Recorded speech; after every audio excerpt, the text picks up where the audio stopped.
আসসালামু আলাইকুম। আমি ডাক্তার শান্তনু সরকার, MBBS, Shaheed Suhrawardy medical college, session 2014-15 এবং এফসিপিএস পার্ট 1 মেডিসিন, জানুয়ারি 2022। আপনাদের সবাইকে জানাই ম্যাট্রিক্স পয়েন্টে স্বাগতম। করোনার এই মহামারীর মাঝে আপনারা যে নিয়মিত আমাদের সাথে থেকে রেগুলার ক্লাস করছেন এবং পরীক্ষা দিচ্ছেন, তার জন্য আপনাদের জানাই সাধুবাদ। মহামারীর এই মাঝে যেহেতু আমরা এখন অফলাইনে ক্লাস নিতে পারছি না বা পরীক্ষা নিতে পারছি না, সেহেতু অনলাইনে থেকে আপনাদের সাথে আমাদেরকে কন্ডাক্ট করতে হচ্ছে এবং আশা করি আপনারা রেগুলার আমাদের সাথে থেকে ক্লাসগুলো করবেন এবং পরীক্ষাগুলো দিবেন এবং আশা করি আপনারা উপকৃত হবেন। এবং সর্বশেষ আমাদের সবারই যেটা লক্ষ্য, জুলাই 2022 সেশনে আপনারা সকলেই এফসিপিএস পরীক্ষায় উত্তীর্ণ হবেন, সেই কামনাই করি। আজকে আমি আপনাদের সাথে উপস্থিত আছি পরীক্ষা নম্বর 25-এর সলভ ক্লাস নিয়ে, যেটি হচ্ছে এইচআইভি এবং এসটিআই। আমরা জানি এইচআইভি এবং এসটিআই টপিকটা হচ্ছে আমাদের এফসিপিএস পার্ট 1-এর পেপার 3-এর একটি টপিক।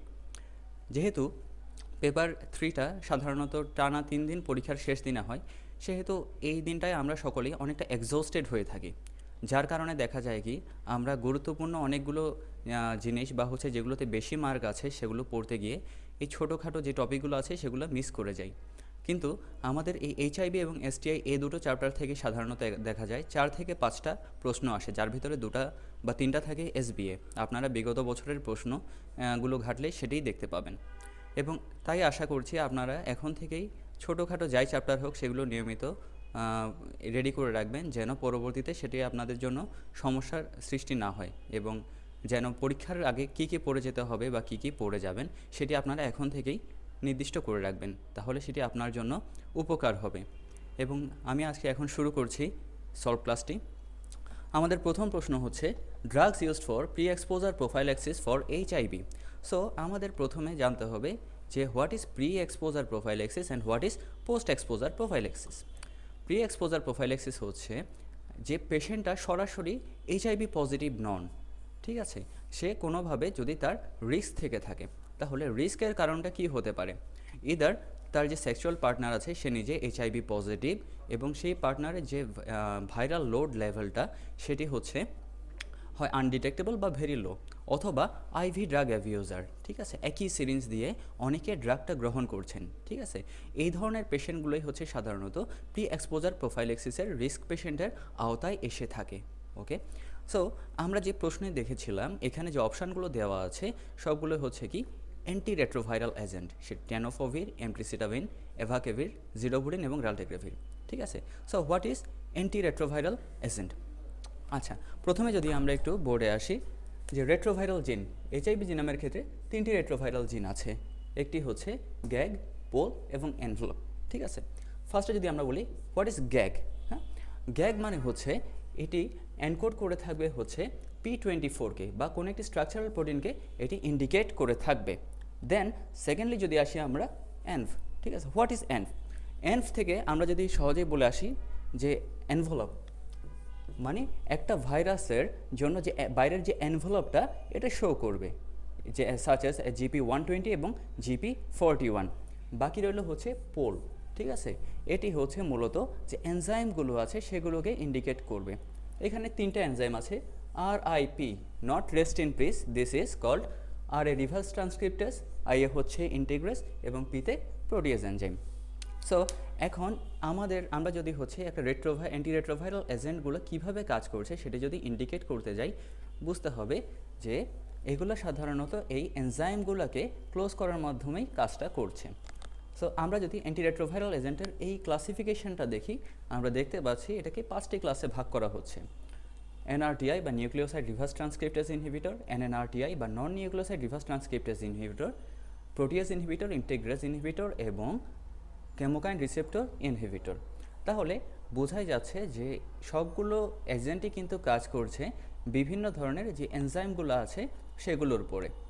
এখন কিভাবে কাজটা করছে, আমরা যদি এইচআইভি এর এই লাইফ সাইকেলটা দেখে থাকি, প্রথমেই একটা অ্যাটাচমেন্ট হচ্ছে, যেটা হচ্ছে CD4 রিসেপ্টরসের সাথে অ্যাটাচমেন্টটা হচ্ছে এবং অ্যাটাচমেন্টটা কমপ্লিট হওয়ার পরে সেকেন্ডে যেটা আসছে যে কো রিসেপ্টরগুলোকে অ্যাক্টিভেট করছে। থার্ডে এসে হচ্ছে ফিউশন। এর পরবর্তীতেই শুরু হচ্ছে আমাদের এনজাইমগুলোর কাজ। প্রথমেই রিভার্স ট্রান্সক্রিপশন হচ্ছে, যেখানে রিভার্স ট্রান্সক্রিপ্টেজ কাজ করছে দেন ইন্টিগ্রেসগুলো কাজ করছে এবং সো অন, লাস্টে গিয়ে হচ্ছে ম্যাচুরেশনটা কমপ্লিট হচ্ছে। সো একটা এইচআইভির লাইফ সাইকেলটা কমপ্লিট করার জন্য অ্যাটাচমেন্ট থেকে শুরু করে এই যে ম্যাচুরেশন পর্যন্ত কমপ্লিট হচ্ছে, এটি খুবই দরকারি। এখন যেখানে যেখানে এনজাইমগুলো কাজ করবে সেখানে হচ্ছে সাধারণত অ্যান্টিরেট্রোভাইরাল এজেন্টগুলো গিয়ে কাজ করে সেই সাইকেলটাকে ওখানেই ক্লোজ করে দিবে। তাহলে আমরা যদি বলি এখন আমাদের অ্যান্টিরেট্রোভাইরাল এজেন্ট কোনটি আমাদের ইসের জন্য লাগবে, যে প্রি এক্সপোজার প্রোফাইলেক্সিসের জন্য আমরা ইউজ করতে পারি। সো আমরা যদি প্রথমে রিভার্স ট্রান্সক্রিপ্টাসটাকে অফ করে দিতে পারি, সেটা করতে পারে কি এনআরটিআই, যে নিউক্লিওসাইড রিভার্স ট্রান্সক্রিপ্টেজ ইনহিবিটর। আমরা যদি আমাদের প্রশ্নটা দেখি যে এখানে যে অপশানগুলো আছে টেনোফোবির, এমট্রিসিটাবেন, এভাকেবির এবং জিডোভুরিন, প্রত্যেকটি হচ্ছে কিন্তু নিউক্লিওসাইড রিভার্স ট্রান্সক্রিপ্টেজ ইনহিবিটর, এবং যে লাস্ট অপশানটা ই নাম্বারটা সেটা রাল্টিগ্রাফিল, যেটা ইন্টিগ্রেজ ইনহিবিটর। সহজভাবে যদি আমরা এখানেই মনে রাখতে চাই যে আমাদের নিউক্লিওসাইড রিভার্স ট্রান্সক্রিপ্টের যে ইনহিবিটরগুলো আছে সেগুলোই সাধারণত প্রি এক্সপোজার প্রোফাইলেক্সিস হিসেবে ইউজ করে থাকি। কিন্তু আরও যদি স্পেসিফিক্যালি বলতে চাই কোনটা আমরা এখানে ইউজ করব, সো সহজভাবে বলতে গেলে টেনোফোবির এবং এমট্রিসিটাবাইন এই দুটোকেই হচ্ছে আমরা প্রি এক্সপোজার প্রোফাইলেক্সিসে ইউজ করে থাকি। কারণ এখানে হচ্ছে ইফিকেসির ব্যাপার আছে বা হচ্ছে সাইড এফেক্টের ব্যাপার আছে, সবগুলো বিবেচনা করেই আমরা এই দুটোকে সাধারণত প্রি এক্সপোজার প্রোফাইলেক্সিস হিসেবে ইউজ করে থাকি। এখন যদি তাহলে আমাদের অপশানের যে 5টা আছে তার ভিতরে ট্রু হবে এ দুটো, টেনোফোবির এবং এমট্রিসিটাবেন। এখানে যদি শর্টে আমি আরেকটা কথা বলে রাখি, পোস্ট এক্সপোজার প্রোফাইলেক্সিস, যেটা প্রি এক্সপোজার প্রোফাইলেক্সিসের মতোই সমানভাবে গুরুত্বপূর্ণ। পোস্ট এক্সপোজার প্রোফাইলেক্সিস, এখানের ক্ষেত্রেও আমরা সেম যে প্রি এক্সপোজার প্রোফাইলেক্সিসে যে দুটো ড্রাগ ইউজ করছি, টেনোফোবির এবং এমট্রিসিটাবাইন ইউজ করব, প্লাস প্রোটিয়াজ ইনহিবিটর এবং ইন্টিগ্রেজ ইনহিবিটর ইউজ করব। তাহলে আমরা কখন একটা পেশেন্টকে পোস্ট এক্সপোজার প্রোফাইলেক্সিস দিব? পোস্ট এক্সপোজার মানে কি, যখন পেশেন্ট এক্সপোজড হয়ে যাচ্ছে, সেই কোনো একটা রিস্কের, সে এখন আর রিস্ক পেশেন্ট নয়, সে এক্সপোজড হয়ে গিয়েছে, তাহলে এই ধরনের পেশেন্টকে আমরা পোস্ট এক্সপোজার প্রোফাইলেক্সিসটা দিয়ে থাকি। সো এই যে আমি যেটা বললাম যে ড্রাগটা দিব সেটা আমরা কখন দিব, এটা সাধারণত 6 to 8 আওয়ার্সের ভেতরে দেওয়া হয়ে থাকে। এখন আমি যদি বলি যে না, আমি হচ্ছে 72 আওয়ার্সের পরে এই ড্রাগটি ইউজ করব, there is no point in starting after 72 hours. এবং লাস্ট আরেকটা কথা বলতে চাই, একটা এইচআইভি পজিটিভ পেশেন্টকে আমরা কিন্তু পোস্ট এক্সপোজার প্রোফাইলেক্সিস দিতে পারবো না। অ্যান্ড লাস্ট, প্রতি 3 মাসে আমাদেরকে এটা চেক করতে হবে যে এইচআইভি অ্যান্টিবডি টেস্টিংটা আমাদের অবশ্যই দেখতে হবে। সো নাম্বার 1 কোয়েশ্চেনের অ্যান্সার হচ্ছে true true, false false false. আগে বলেছি টেনোফোবির এবং এমট্রিসিটাবাইন এই দুইটা হচ্ছে এখানে ট্রু হবে, বাকিগুলো ফলস হবে। নেক্সট আমরা হচ্ছে antiretroviral therapy in HIV infection. একটা পেশেন্টের এইচআইভি ইনফেকশন হয়েছে, তার জন্য আমাদের অ্যান্টিরেট্রোভাইরাল থেরাপিটা শুরু করতে হবে। আমরা কিভাবে শুরু করব, বা আমাদের কি গোল কি হবে, আমরা কি লক্ষ্যে আগাবো, কিভাবে আমাদের প্রসিড করতে হবে, এটা হচ্ছে আমাদের মাথায় থাকতে হবে। তাহলে আমরা আমাদের ট্রিটমেন্ট সাকসেসের দিকে ধাবিত হতে পারবো। আমরা জানি কি এইচআইভির ক্ষেত্রে বা যে কোনো ভাইরাসের ক্ষেত্রে ভাইরাল লোড যদি বাড়ে তাহলে কমবে হচ্ছে আমাদের যে CD4 কাউন্ট, মানে ভাইরাল লোড এবং CD4 কাউন্ট হচ্ছে একজন আরেকজনের ব্যস্ত আনুপাতিক। এখন একটা পেশেন্টের ধরেন ভাইরাল লোড বাড়ছে, প্রথমে ছিল 1000, তারপরে বাড়তে বাড়তে সেটা হয়ে গেল 10,000, ঠিক আছে। সো 1000 যখন ছিল তখন তার CD4 কাউন্ট আছে 500, দেন যখন 10,000 থাকবে তখন নিশ্চয়ই তার CD4 কাউন্টটা আর 500 থাকবে না, তখন সেটা কমতে কমতে হয়তো 50 বা একটু বেশি 100 এরকম হতে পারে। সো আমরা যখন হচ্ছে অ্যান্টিরেট্রোভাইরাল ড্রাগটা শুরু করব, তখন আমাদের ট্রিটমেন্ট যে সাকসেস হচ্ছে কিনা বোঝার জন্য অবশ্যই আমাদের দেখতে হবে ভাইরাল লোডটা কি বাড়ছে নাকি কমছে নাকি সমান থাকছে, কিংবা আমাদের CD4 কাউন্টটা সেটা কি বাড়ছে নাকি কমছে নাকি স্টেবল অবস্থায় আছে। এখন যদি দেখছি যে না ঠিক আছে, ভাইরাল লোডটা আমাদের কমের দিকে চলে আসছে, ধীরে ধীরে ডিক্লাইন করছে, তাহলে আমরা বুঝতে পারবো কি আমাদের গোল সাকসেস হচ্ছে। কিংবা যদি দেখি যে আমাদের CD4 কাউন্টটা ধীরে ধীরে বাড়ছে, তাহলে বুঝতে পারবো যে আমাদের ট্রিটমেন্টটা সাকসেসের দিকে যাচ্ছে।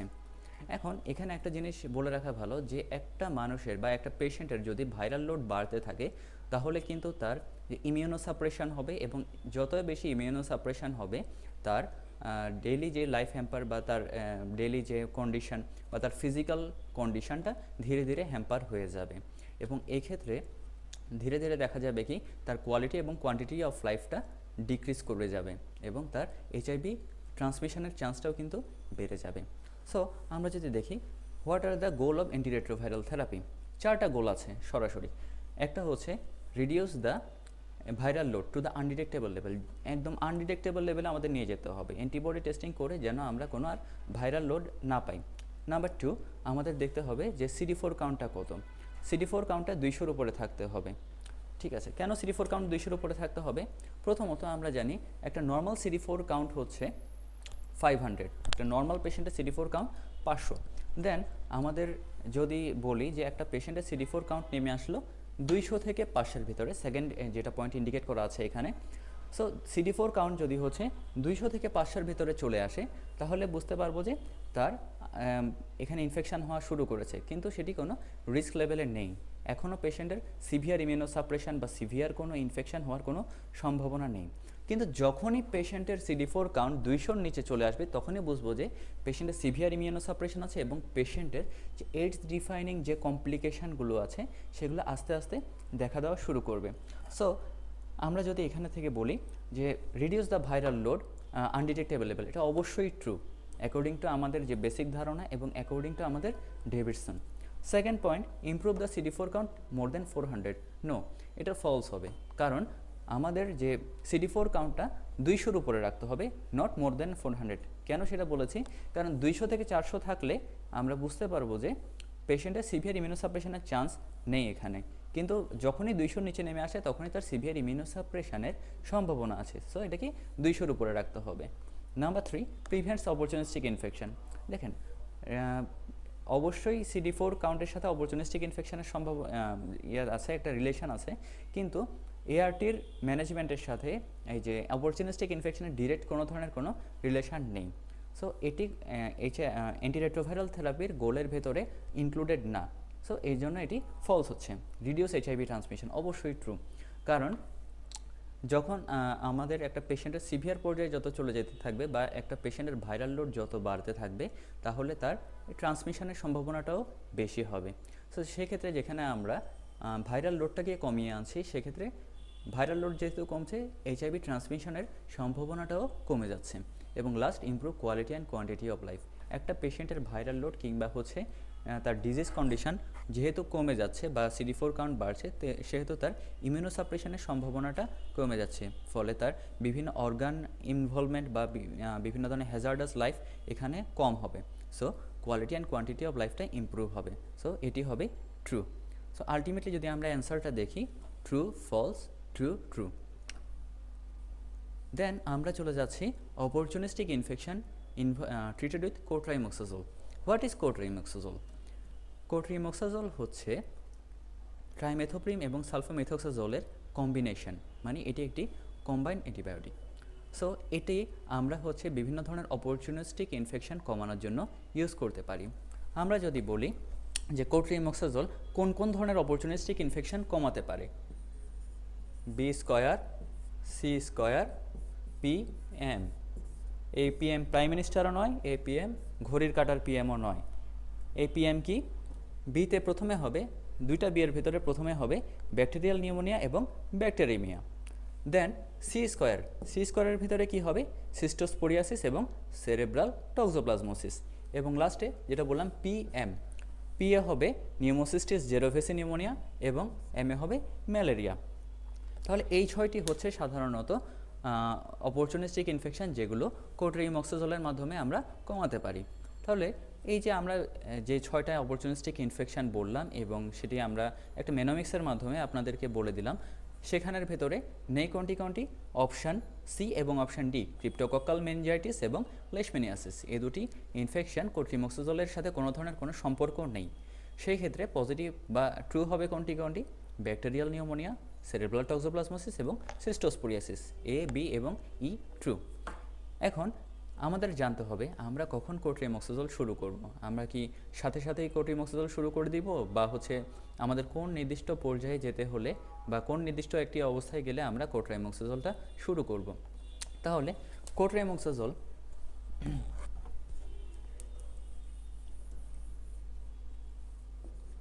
কোট্রাইমক্সাজোল সংক্ষেপে লিখলাম কোট্রাই, ঠিক আছে। সো কোট্রাইমক্সাজোল আমরা হচ্ছে সাধারণত দুইটা অবস্থায় শুরু করতে পারি। একটা হচ্ছে যখন আমাদের CD4 কাউন্ট দেখে, আমাদের ইমিউনো সাপ্রেসিভ অবস্থাটা দেখে আমরা এটি শুরু করতে পারি। তাহলে CD4 কাউন্ট কী হবে, যদি এটা লেস দেন 200 চলে আসে তাহলে এটা আমরা শুরু করতে পারি। আগে আমরা বলেছি যে কোনো ধরনের ইমিউনো সাপ্রেসিভ বা অপরচুনিস্টিক ইনফেকশন হয় যখন CD4 কাউন্টটা 200-র নিচে চলে আসে তখন এগুলো সিভিয়ার হয়। সো এখানে থেকেও আমরা কোট্রাইমক্সাজোল তখনই শুরু করব যখন CD4 কাউন্টটা লেস দেন 200 চলে আসে। আর সেকেন্ড হচ্ছে যদি হচ্ছে WHO ক্লাসিফিকেশান বা স্টেজিং অনুসারে যখন সেটা ইদার স্টেজ 3 অর স্টেজ 4 হবে। স্টেজ 3 এবং স্টেজ 4 হলে তখন আমরা হচ্ছে কোট্রাইমক্সাজোল শুরু করতে পারি, কিংবা স্টেজ 3 এবং স্টেজ 4-এর যে সমস্ত সিমটম বা সাইন বা যে সমস্ত কন্ডিশনের উপর ভিত্তি করে এই যে স্টেজিংটা করা হচ্ছে সেগুলো যদি প্রেজেন্ট থাকে তাহলে আমরা এটা শুরু করতে পারি। এখানে দিস ইজ একটা এক্সেপশান আছে। এক্সেপশানটা কি, এই যে এতক্ষণ যেটা বললাম CD4 কাউন্ট লেস দেন 200 কিংবা হচ্ছে WHO ক্যাটাগরি স্টেজ 3 এবং স্টেজ 4, এখানে আমরা এটা শুরু করতে পারি। কিন্তু লো সোশিও ইকোনমিক কন্ডিশনে যে সমস্ত কান্ট্রি আছে বা যেখানে হচ্ছে আদার ব্যাকটেরিয়াল ইনফেকশন কিংবা যদি বলি এখানে ম্যালেরিয়া বা এ ধরনের ডিজিজের প্রবণতা খুব বেশি, তাদের ক্ষেত্রে CD4 কাউন্ট যেটাই হোক না কেন বা হচ্ছে ক্লিনিক্যাল স্টেজ যাই হোক না কেন আমাদেরকে অবশ্যই ডায়াগনোসিস হবার সাথে সাথেই কোট্রাইমক্সাজোলটা শুরু করে দিতে হবে, আদারওয়াইজ সেটার ফ্যাটালিটি রেটটা অনেক বেশি থাকে। সো এটাই হচ্ছে মূলত আমরা কোট্রাইমক্সাজোলের ইন্ডিকেশন কি কিংবা কোট্রাইমক্সাজোলটা আমরা কখন শুরু করব। আচ্ছা, দেন আমাদের একটা প্রশ্ন আসতে পারে, what is the limit of cotrimoxazole, বা কোট্রাইমক্সাজোল আমরা কতক্ষণ বা কতদিন পর্যন্ত কন্টিনিউ করব। সো এখানে আমরা এটা বলতে পারি যে যদি হাই ডেভেলপড কান্ট্রিজ বা হচ্ছে যেগুলো হচ্ছে উন্নত আয়ের রাষ্ট্র, সেখানে হচ্ছে আমরা যদি CD4 কাউন্টটা মোর দেন 200 হয়ে যায় তখনই হচ্ছে আমরা কোট্রাইমক্সাজোলটা ক্লোজ করে দিতে পারি, মানে এরপর আর দেওয়ার দরকার নেই। কিন্তু আবারও এক্সেপশান হচ্ছে যে লো সোশিও ইকোনমিক যে কান্ট্রিগুলো আছে সেখানে যদি আমরা কোট্রাইমক্সাজোল একবার শুরু করি সেটাকে আমাদের কন্টিনিউ করে যেতে হবে, মানে আর বন্ধ করা সেটা যাবে না, যে CD4 কাউন্টের যাই হোক না কেন, রিগার্ডলেস অফ CD4 কাউন্ট, এটা আমাদের মাথায় রাখতে হবে। সো এখান থেকে একটা জিনিস আসতে পারে, এই বক্সটা যদি আমি দেখাই একটা পেশেন্টের আমি একটা এরকম আসতে পারে যে আপনারা জানেন FCPS-এর কোয়েশ্চেনের প্যাটার্ন দিন দিন পরিবর্তিত হচ্ছে এবং আমাদের বিভিন্ন ধরনের সিনারিও বেসড কোয়েশ্চেন বা ক্লিনিক্যাল প্যাটার্নের কোয়েশ্চেন এখন অনেকটা বেশি আসে। সো এখানে আমাদের সিনারিও থেকে প্রশ্নটা আসতে পারে, ধরেন একটা পেশেন্টের কিছু দিয়ে দিল, কিছু ক্লিনিক্যাল সিনারিও বা ক্লিনিক্যাল ফিচার দিয়ে দিল, কাফ আছে পেশেন্টের ফিভার আছে অর লিম্ফেডেনোপ্যাথি আছে, এই ধরনের কিছু ফিচার দিল এবং দেখালো যে পেশেন্টের যে সিটি স্ক্যান করলে আমি বলি নিউমোসিস্টিস জেরোভেসি নিউমোনিয়ার যে ফিচার এখানে আছে এবং CD4 কাউন্ট বলছে লেস দেন 50। তাহলে যদি আমি বলি যে এখানে আমি কোট্রাইমক্সাজোল শুরু করতে পারবো কি পারবো না, আর কোট্রাইমক্সাজোল শুরু করার ইন্ডিকেশন আছে কি না, অবশ্যই এখানে আমাদের যে সেল কাউন্টের কথা বলি বা আমি ডায়াগনোসিসটাও বলে দিলাম, সব কিছুর পার্সপেক্টিভে আমরা এটা অবশ্যই বলতে পারি এখানে আমরা কোট্রিমক্সাজোল শুরু করতে পারি বা কোট্রিমক্সাজোল এখানে ইন্ডিকেটেড। তাহলে এখানে সি এবং ডি হবে ফলস, বাকি তিনটা হবে true. So true false true. Then আমরা যাচ্ছি আমাদের 4 নম্বর কোয়েশ্চেনে। According to WHO staging classification stage 2 HIV includes. আচ্ছা, আমাদের যদি WHO আমরা ক্লাসিফিকেশানটা এখানে করে থাকি, আমাদের দুটো ক্লাসিফিকেশান এখানে গুরুত্বপূর্ণ। একটা হচ্ছে WHO যেটা হচ্ছে মেনলি স্টেজিং এবং দ্বিতীয়টি হচ্ছে CDC centre for disease control. ঠিক আছে, এটাকে আমরা তিনটা ক্যাটাগরিতে ভাগ করে থাকি। তাহলে ক্যাটাগরি তিনটা কী কী? Category A, category B and category C। And WHO ক্লাসিফিকেশানকে আমরা 4টা স্টেজে ভাগ করে থাকি, স্টেজ 1, স্টেজ 2, স্টেজ 3 এবং স্টেজ 4। তাহলে স্টেজ এই যে 4টা স্টেজিং করছি সেগুলো আমরা কোন ধরনের পেশেন্টের ক্ষেত্রে করব। আমরা ডাব্লিউএইচওর যে স্টেজিংটা করব সেটা করে থাকি হচ্ছে যে লো এবং মিড ইনকাম যে কান্ট্রিজ বা লো এবং মিড ইনকামের যে পিপল তাদের ক্ষেত্রে করে থাকি, কিন্তু এই যে সিডিসি ক্রাইটেরিয়াটা সেটা করে থাকি হাই ইনকাম কান্ট্রিজের ক্ষেত্রে। সো কোয়েশনটা যদি দেখি এখানে বলা আছে ডাব্লিউএইচও স্টেজিংয়ের কথা ডিরেক্ট উল্লেখ করা আছে। তো ডাব্লিউএইচও স্টেজিংটা এখানে যদি আমাদেরকে সিনারিওটা এভাবে দিয়ে দেয় কখনো যে এ পেশেন্ট কামিং ফ্রম হচ্ছে USA or Australia and his CDC WHO staging is 2. So what will be the your indications বা what will be the clinical features, এটা অবশ্যই তখন ফলস হবে। কারণ কি WHO স্টেজিংটা কেবলমাত্র করা হয় মিড ইনকাম কান্ট্রিজের ক্ষেত্রে, এবং আমি এক্সাম্পলটা দিয়েছি ইউএসের ক্ষেত্রে। সো ইউএসএকে কখনোই আমরা একটা মিড ইনকাম কান্ট্রি বলতে পারি না। জাস্ট এই পয়েন্টগুলো আমাদেরকে তখন একটু মাথায় রাখতে হবে। So back to the question, এখানে যে 5টি অপশান দেওয়া আছে recurrent oral ulcer, oral hair leukoplakia, severe bacterial infection, HIV encephalopathy and unexplained weight loss. যদি আমরা হচ্ছে স্টেজ 1-এর ক্ষেত্রে কিছু কথা বলি, সবসময় আমরা জানি যে স্টেজ 1টা সাধারণত হয়ে থাকে কি মাইল্ড ইনফেকশন বা টোটালি অ্যাসিমপ্টোমেটিক অবস্থায় থাকে। সো এখানের কোনোটাই হচ্ছে স্টেজ 1-এর আওতায় পড়ে না। দেন আমরা যদি চলে আসি স্টেজ 2 এবং স্টেজ 3-এর কিছুটা কম্প্যারিজনের ক্ষেত্রে, স্টেজ 2-এর ক্ষেত্রে আমরা জানি কি ওয়েট লস হয় এবং স্টেজ 3-এর ক্ষেত্রেও কিন্তু ওয়েট লস হয়ে থাকে। কিন্তু এই যে স্টেজ 2-এর ক্ষেত্রে ওয়েট লসটা যদিও আনএক্সপ্লেইনড, কিন্তু সেটা হচ্ছে লেস দেন 10%, বাট স্টেজ 3-এর ক্ষেত্রে সেটি হচ্ছে মোর দেন 10%। এছাড়া স্টেজ 2-এর ক্ষেত্রে থাকে হচ্ছে recurrent upper respiratory tract infection, মানে ইনিশিয়াল যে ইনফেকশানগুলো শুরু হয় সেগুলো কিন্তু স্টেজ 2-এর থেকে শুরু হয়, কিংবা ওরাল আলসার, এবং হচ্ছে যে অ্যাকিউট নেক্রোটাইজিং আলসারেটিভ কোলাইটিস এবং ব্যাকটেরিয়াল ইনফেকশন যেগুলো আছে, যেগুলো হচ্ছে ডিপ সিটেড অবস্থায়, সেগুলো কিন্তু স্টেজ 3-এর দিকে চলে যাচ্ছে। সো প্রথম অবস্থায় যদি আমরা একটা বড় চার্ট কিন্তু আমাদের যদিও এটা মনে রাখতে হবে, সো কিছু টেকনিক্যাল এটা আমাদেরকে মনে রাখতে হবে। সো স্টেজ 1 অ্যাসিমটোমেটিক অর শুধুমাত্র জেনারেলাইজড লিম্ফোডেনোপ্যাথি থাকবে, এবং স্টেজ 2-এর ক্ষেত্রে তাহলে একটু বেশি হবে যে পেশেন্টের unexplained weight loss but less than 10%, or পেশেন্টের থাকবে ওরাল আলসারেশন কিংবা herpes zoster recurrent upper respiratory infection, mild infection থাকবে, এবং পেশেন্টের যতটা সিভিয়ার পর্যায়ে যাবে তখন হচ্ছে সেটা স্টেজ 3-তে পৌঁছে যাবে, এবং অ্যাট লাস্টে গিয়ে যে পেশেন্টের অর্গান ইনভলভমেন্ট শুরু হবে যতটা লেটারাল স্টেজে সেটা যেতে থাকবে। তাহলে এক্ষেত্রে আমাদের প্রথমটা এবং লাস্টেরটা ট্রু হবে এবং বাকিগুলো ফলস হবে।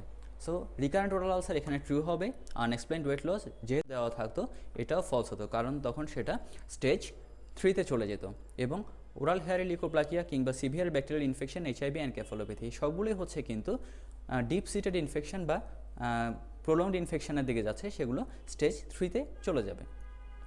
দেন এই 25-year-old প্রেগন্যান্ট উইমেন, সো এখানের এইটা হচ্ছে একটা টিপিক্যাল FCPS পার্ট 1-এর কোয়েশ্চেন, যেখানে আপনাকে প্রতিটা ক্লু আপনাকে বুঝতে হবে। সো এখানে প্রথম যেটা অপশান আছে যে 25-year-old, এই যেখানে ম্যাটার না, প্রেগন্যান্ট উইমেন এটা আমাদের first clue. Then second clue হচ্ছে uncomplicated anogenital gonorrhoea, not complicated, uncomplicated anogenital gonorrhoea. তাহলে এখানে আমরা কোন কোন ড্রাগ দিতে পারি? সো এটা হচ্ছে ডেভিডসনের একটা চার্ট, যেখানে দেওয়াই আছে প্রেগনেন্সি এবং বেস্ট ফিডিংয়ের ক্ষেত্রে সেফট্রাক্সন দিতে পারি, সাথে এজিথ্রোমাইসিন দিতে পারি। আদারওয়াইজ একটা অল্টারনেটিভ অপশন হচ্ছে স্পেকটিনোমাইসিন। ঠিক আছে, সো এখানের ক্ষেত্রে আগে বলে নিচ্ছি যে কোনটা ট্রু হবে এবং কোনটা ফলস হবে। সো সেফট্রাক্সন, এজিথ্রোমাইসিন এবং স্পেকটিনোমাইসিন হবে ট্রু, A, D এবং E ট্রু, আর বাকি দুটা ওফ্লক্সাসিন এবং সেফিক্সিম হবে ফলস। কেন আমরা সেফট্রাক্সন এখানে ইউজ করব? আমরা জানি কি সেফট্রাক্সন হচ্ছে একটা থার্ড জেনারেশন সেফালোস্পোরিন, এবং থার্ড জেনারেশন সেফালোস্পোরিন হচ্ছে পিওরলি গ্রাম নেগেটিভ অর্গানিজমের ওপরে কাজ করে থাকে, এবং এটার যে এফিকাসি সেটা হচ্ছে যে গ্রাম নেগেটিভ অর্গানিজমের ক্ষেত্রে একদম পিওরলি কাজ করে। সো আমরা জানি কি নাইজেরিয়া গনোরি হচ্ছে এটা কি গ্রাম নেগেটিভ ডিপ্লোকক্কাই। সো এই ক্ষেত্রে আমরা সেফট্রাক্সনটা ইউজ করতে পারি। এখন সেকেন্ড কথা হচ্ছে আমরা কেন এজিথ্রোমাইসিন ইউজ করব? আমরা জানি কি গনোরিয়া ট্রিটমেন্টের ক্ষেত্রে আমরা সেফট্রাক্সন এবং এজিথ্রোমাইসিনের কম্বিনেশন ইউজ করে থাকি। কেন আমরা কি সেফট্রাক্সন সিঙ্গেল ইউজ করলে পারতাম না, বা শুধুমাত্র সেফট্রাক্সন ইউজ করলে পারতাম না? হ্যাঁ, এখানে একটা কিন্তু আছে, কারণ আমরা জানি কি যে ড্রাগ রেজিস্ট্যান্স ধীরে ধীরে বাড়ছে, এবং যতটা সেফালোস্পোরিন রেজিস্ট্যান্সটা প্রিভেন্ট করার জন্যই হচ্ছে আমরা ইউজ করি সেফট্রাক্সন এবং এজিথ্রোমাইসিন একসাথে, যেন রেজিস্ট্যান্স যদি হয়ও একটু দেরিতে আসে বা একটু প্রলং করে রেজিস্ট্যান্সটা। আর স্পেকটিনোমাইসিনটা কখন ইউজ করি? স্পেকটিনোমাইসিন হচ্ছে একটাই ইন্ডিকেশন, সেটা গনোককাল ইউরেথ্রাইটিসের ক্ষেত্রে আমরা ইউজ করে থাকি, কিংবা ক্ষেত্র বিশেষে যদি কোনো বিটাল একটা অ্যান্টিবায়োটিকের প্রতি কারো সেন্সিটিভিটি থাকে সেক্ষেত্রে এটা আমরা ইউজ করতে পারি। এখন স্পেকটিনোমাইসিন সাধারণত ইউজ করা সো স্পেকটিনোমাইসিন হচ্ছে শুধুমাত্র গনোককাল ইউরেথ্রাইটিসে ব্যবহার করা হয়, যেটা শুধুমাত্র প্রেগনেন্সিতে, এবং আদারওয়াইজ যদি পেশেন্টের বিটাল একটা অ্যান্টিবায়োটিকের প্রতি কোনো ধরনের কোনো অ্যালার্জি থাকে সেক্ষেত্রে এটি আমরা ইউজ করতে পারি। এবং আর বাকি যে দুটি অপশন ছিল অফ্লোক্সাসিন এবং সেফেক্সিম। সেফেক্সিম হচ্ছে একটি সেফালোস্পোরিন, ঠিক আছে। সো সেফেক্সিমের ক্ষেত্রে কিছু বলার আগে আমি চলে যেতে চাই অফ্লোক্সাসিনের ক্ষেত্রে। আমরা যদি এই চার্টটি দেখি, যেটা হচ্ছে চ্যাপ্টার 6-এর চার্ট, প্রিন্সিপালস অফ ইনফেকশাস ডিজিজের একটি চার্ট এটি। এখানে কন্ট্রাইন্ডিকেটেড অবস্থায় আছে প্রেগনেন্সিতে কুইনোলন এবং একই সাথে ফ্লুরোকুইনোলন। ফ্লুরোকুইনোলনের একটি এক্সাম্পল হচ্ছে কিন্তু অফ্লোক্সাসিন। আচ্ছা, আমরা কেন তাহলে প্রেগনেন্সিতে এই অফ্লোক্সাসিনটা ইউজ করতে পারবো না? কারণ এইটি সাধারণত আর্থ্রোপ্যাথি করে থাকে।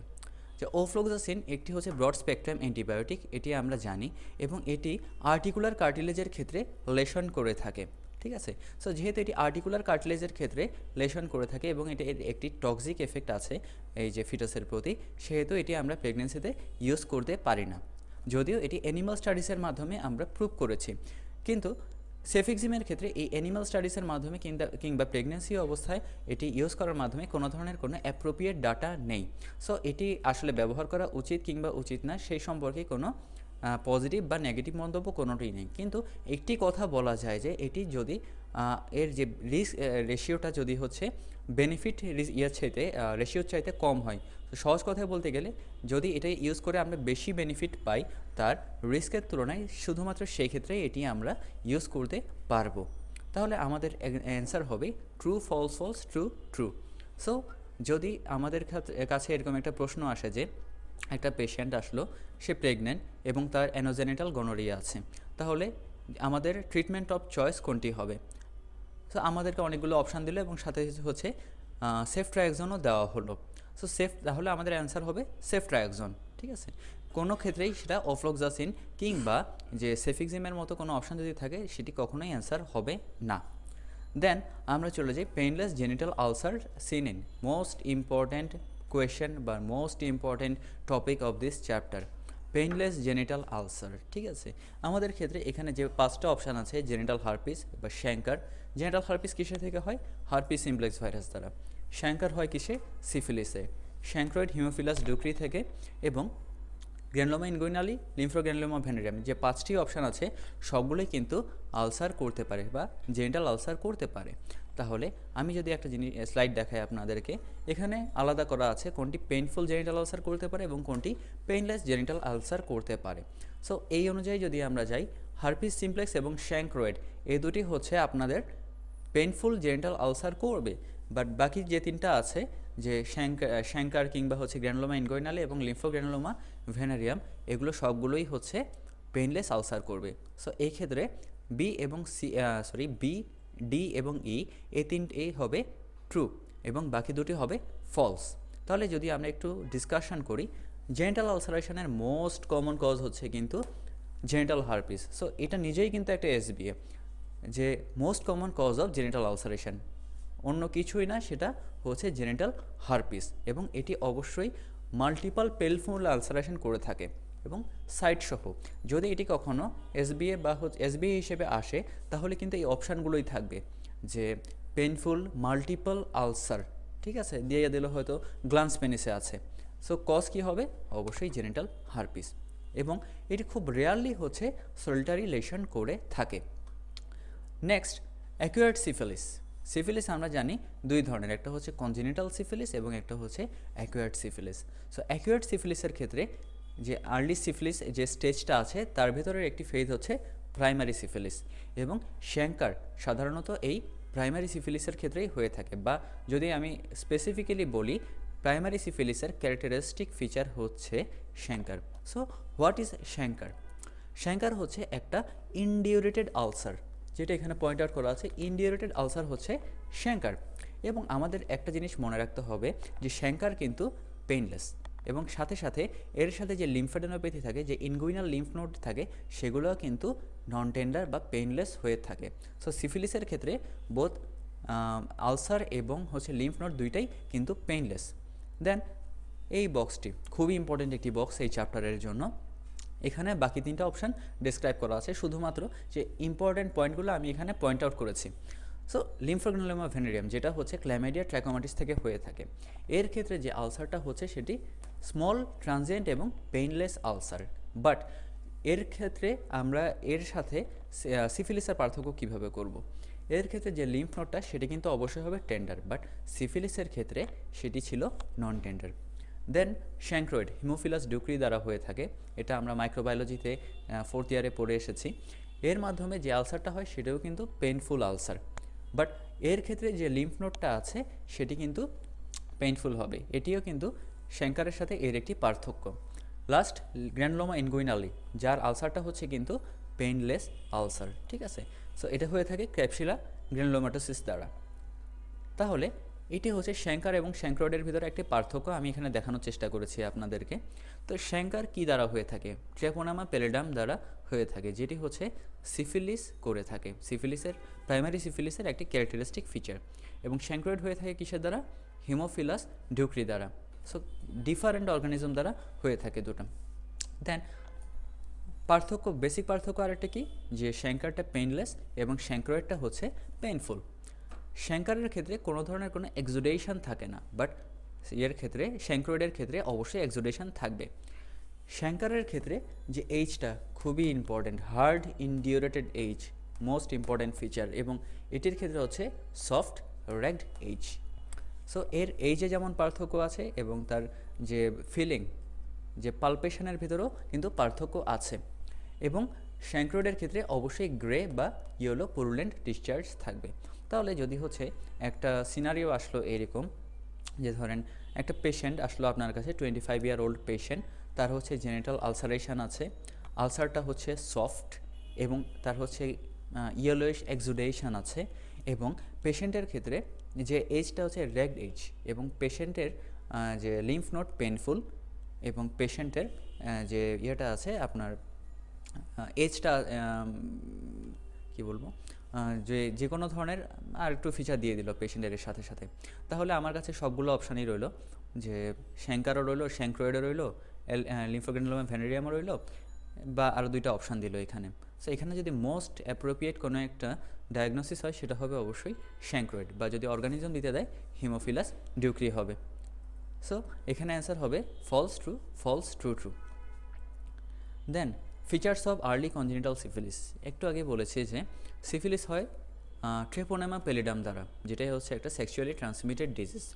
এবং এই যে সিফিলিসকে যদি হচ্ছে আমরা কয়েকটা স্টেজে ভাগ করে থাকি, এর ভেতরে একটি হচ্ছে কিন্তু কনজেনিটাল সিফিলিস এবং কোনটি হচ্ছে অ্যাকুয়ার্ড সিফিলিস। সো আমরা আগের কোয়েশ্চেনে যেটা আলোচনা করলাম সেটা ছিল পুরোপুরিভাবে অ্যাকুয়ার্ড সিফিলিস নিয়ে। এবং আমরা যদি কনজেনিটাল সিফিলিস সম্পর্কে কিছু বলি, যেটাই সাধারণত আসে কখন? জেস্টেশনাল পিরিয়ডে। সো জেস্টেশনাল পিরিয়ডে ধরেন একটা বাচ্চা সে বা একটা ফিটাস সে সিফিলিস দ্বারা আক্রান্ত হলো, বা তার ভিতরে সিফিলিসটা ট্রান্সমিটেড হলো তার মায়ের থেকে। এখন সে তার ফেট কি হতে পারে? এখন এই যে কনজেনিটাল সিফিলিসের প্রথম ফেট যেটা হতে পারে সেটা হচ্ছে সে মিসক্যারেজ হতে পারে, কিংবা হচ্ছে প্রিটার্ম বার্থ হতে পারে, আবার টার্ম বার্থও হতে পারে। আবার যে বাচ্চাটা হলো, ভূমিষ্ঠ হলো, বা যে বাচ্চাটির জন্ম হলো, সে কিন্তু অবশ্যই যে সিক বেবি হিসেবে প্রেজেন্ট করতে পারে। তার বিভিন্ন ধরনের কনজেনিটাল অ্যানোমালি থাকতে পারে, বা খুবই সিকনেস থাকতে পারে, সারা শরীরে র্যাশ থাকতে পারে, হেপাটোস্প্লিনোমেগালি থাকতে পারে, কিংবা জন্মের সময় কোনো ধরনের কোনো প্রেজেন্টেশন আসলো না, পরবর্তীতে তার স্টিগমাটা হিসেবে প্রকাশ পেল, বা লেট প্রেজেন্টেশন আসলো। তাহলে আমাদের এখানে যে প্রশ্নটি আছে যে features of early congenital syphilis, early congenital syphilis আমরা সেগুলোকেই বলবো যে ফিচারগুলো সাধারণত নিওনেটাল পিরিয়ডে আসে। So what is neonatal period? জন্মের থেকে 28তম দিন পর্যন্ত আমরা বলে থাকি নিওনেট বা নিওনেটাল পিরিয়ড। সো এই সময়ের মধ্যেই সিফিলিসের যে ফিচারগুলো আসবে সেগুলোকে আমরা বলে থাকি আর্লি কনজেনিটাল সিফিলিস বা আর্লি সিফিলিস। দেন এর পরবর্তীতে যেগুলো আসবে, যে পরবর্তীতে 28 দিনের পরবর্তীতে আসলো, সেগুলোকে আমরা বলে থাকি লেট সিফিলিস বা থাকি। সো এখানে যে আমি পয়েন্ট আউট করেছি আর্লি কনজেনিটাল সিফিলিস বা নিওনেটাল পিরিয়ডে যে বৈশিষ্ট্যগুলো দেখা যায়, এবং এখান থেকে করয়েডাইটিস, মেনিনজাইটিস এবং হেপাটোস্প্লিনোমেগালি, এই তিনটাই হচ্ছে আর্লি কনজেনিটাল সিফিলিস বা নিওনেটাল সিফিলিসের ফিচার, এবং বাকি যে দুটো আছে সেগুলো হচ্ছে প্যারক্সিসমাল কোল্ড হিমোগ্লোবিনুরিয়া এবং নিউরোসিফিলিস, এগুলো হচ্ছে লেট কনজেনিটাল সিফিলিসের ফিচার। কিন্তু এই চার্ট থেকে আপনার স্টিগমাটাটা ইনফিনিটিসটার ইম্পর্টেন্ট। এখান থেকে যে কোনোটা আপনার হচ্ছে যেমন মেইন ফিচারটা পড়তে হবে, সাথে সাথে হচ্ছে আপনার জানতে হবে ব্র্যাকেটে যে জিনিসটা আছে। কারণ অনেক সময় প্রশ্ন দিয়ে দেয় হচ্ছে এরকম যে radiating scars around the mouth, nose and anus following rash, ঠিক আছে। সো এটা কি হতে পারে, যে র্যাগার্স দিতে পারে বা হচ্ছে কর্নেল স্কার এক্সেট্রা, মানে সবগুলা ফিচার দিতে পারে, বা হচ্ছে আদার কোনো ডিজিজ থেকে এনেও ফিচার দিতে পারে। তো সেই ক্ষেত্রে আপনাকে টু দ্য পয়েন্ট অ্যান্সারটা খুঁজে বের করার জন্য আপনাকে অবশ্যই সেই ফিচারটা কি এবং ফিচারের সাথে তার এক্সপ্লেনেশনটা অবশ্যই আপনাদেরকে জানতে হবে। তাহলে এই প্রশ্নের অ্যান্সার হচ্ছে true true, false false, true. Paroxysmal nocturnal haemoglobinuria এবং হচ্ছে যে নিউরোসিফিলিস ছিল, এই দুটি হবে ফলস, বাকিগুলো হবে ট্রু। এবার আমরা চলে আসছি আমাদের এসবি এর দিকে। আমরা জানি এখন আমাদের যে নতুন কোয়েশ্চেন প্যাটার্ন হয় তার ভিতরে 50% থাকে হচ্ছে এমসিকিউ এবং 50% থাকে এসবিএ। এই 50% এসবিএ এর ভেতরে সাধারণত খুব টু দ্য পয়েন্ট আমাদের জানতে হয়, যে আমরা গদবাঁধা জিনিস না, আমাদের একদম স্পেসিফিক ফিচারটা জানতে হবে। কিভাবে আমরা সেটা বুঝতে পারবো কোনটি আমাদের একটা জিনিসের ক্ষেত্রে স্পেসিফিক ফিচার বা প্যাথোগ্রামিক ফিচার, সেই জিনিসটাই আমি আজকে একটু এই প্রশ্নগুলোর সাথে সাথে আপনাদের সাথে আলোচনা করার চেষ্টা করব। বা আপনারা অলরেডি লং ক্লাস করে ফেলেছেন, সেখানে আপনাদেরকে হয়তো টিপস অ্যান্ড ট্রিক্সগুলো বলে দেওয়া হয়েছে কোনটার জন্য কোনটা প্যাথোগনমিক বা কোন স্পেসিফিক ফিচারটা হচ্ছে কোন ড্রাগ বা কোন ডিজিজের জন্য হয়। এবং আমি আজকে শর্ট ক্লাসে বা এই সলভ ক্লাসের ভেতরে যতটুকু শর্টকাটে বলা সম্ভব আমি আপনাদের কাছে সেটি তুলে ধরব। সো আমাদের প্রথম এসবিএটা হচ্ছে যে nephrotoxicity and loss of bone mineral density associated with antiretroviral drug.